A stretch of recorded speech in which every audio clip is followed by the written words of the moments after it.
बहनों, औरतों के 3 पन। बहनों, अगर गौर करो तो औरतों की ज़िंदगी के 3 पन होते हैं। तीनों में हुजूर सल्लल्लाहु अलैहि वसल्लम ने इस सनफ को ख़ास तौर पर नवाजा है। पहला पन तो बचपन, यानी वो ज़माना जब वो बचपन में बेटी की होती हैं और उसमें सुना है कि हुजूर ने कैसा नवाजा है, कैसा करम फरमाया है। उनको जिस घर में हों वो इस घर को मरकज़ रहमत बारी करार दिया है, जैसे कि अभी आप सुन चुकी हैं। दूसरा पन, जब वो किसी की बीवी होती हैं, इस ज़माने में कैसा नवाजा है। शौहर के तरीके रखने के बताए हैं। औरतों को आराम बराहत से रखें, उन्हें मारें नहीं, इनको ज़ोर बद ना करें, उनका दिल ना दुखाएं। खास कर मुंह पर मारने की बड़ी सख्त ममानियत फरमाई है। कुरान पाक की इस आयत करीमा पर अमल करके बताया है कि यानी औरतों के भी हुकूक हैं मर्दों पर, जैसा कि मर्दों के हुकूक हैं औरतों पर। और लेकिन दर्जे के मायने ये नहीं है कि वह हर वक्त औरतों पर जुल्म करें और इनके खाने पीने का दस्तूर के मुताबिक ख्याल न रखें, इनसे बात बात पर रूठे रहें और बिगड़े रहें। बल्कि समझना चाहिए कि जो हाकिम होता है तो इसकी जिम्मेदारी बढ़ी जाती है। हाकिम का फ़र्ज होता है कि महकूम की पूरी तरह दिलजोही करें। अगर वो गिरता है तो इसको संभालें, अगर वो गलत रास्ते पर चलता है तो इसको हुकूमत अमली से रोकें। इसी वजह से कुरान पाक में खुदा ताला फरमाता है कि ऐ ईमान वालों, बचाओ अपनी जान को और अपने घरों वालों को दोजख की आग से।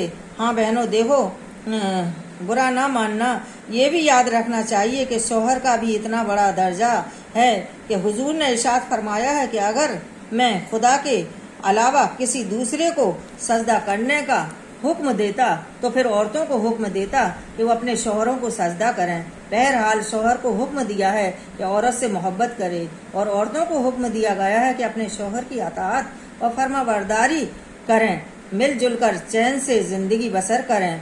हाँ बहनों, तो मैं ये कह रही थी कि औरतों का दूसरा पन जो है, इस पन में भी बहुत करम फरमाया है हुजूर सल्लल्लाहु अलैहि वसल्लम ने। तीसरा पन औरतों का वो पन है जिस ज़माने में ये बच्चों और औलादों की माएँ होती हैं। इस पन में तो सरकार आलम सल्लल्लाहु अलैहि वसल्लम ने ऐसा नवाजा कि तारीख़ आलम में जिसकी नज़रें पेश करने से कासिर हैं, यानी माँ को इतना बड़ा मर्तबा अता फरमाया है कि जन्नत को माँ बाप के ज़ेर कदम बताया है। जन्नत के रज़ाए माँ मादर इन दस्त, ज़ेर कफ़े पाए मादरान अस्त। बहनों, एक बार एक सहाबी अपनी बूढ़ी माँ को अपने कंधों पर बिठाए हुए तवाफ काबा कर रहे थे। जब फारिग हुए तो हुजूर सल्लल्लाहु अलैहि वसल्लम ने अर्ज़ किया कि या रसूलल्लाह, कहिए कि अब मैं तो माँ के हक से सब कुछ हो गया। हुजूर ने फरमाया, हाँ, एक दफ़ा गोद में लेने का हक अदा हो गया। सुभान अल्लाह। इस तरह एक सहाबी ने पूछा कि या रसूलल्लाह, मेरे पास ज़रूरत से ज़्यादा चीज़ें हैं, किसको दूँ? फरमाया माँ को। पूछा इससे भी ज़्यादा है, किसको दूँ? फरमाया माँ को। फिर पूछा कि इससे भी ज़्यादा है, किसको दूँ? फरमाया माँ को। चौथी बार दरियाफ़त किया कि इससे भी ज़्यादा है, फरमाया बाप को। फिर दरियाफ़त किया कि इससे भी ज़्यादा है, तो फरमाया जिसका दरवाज़ा तुम्हारे मकान से करीब हो। सुभान अल्लाह।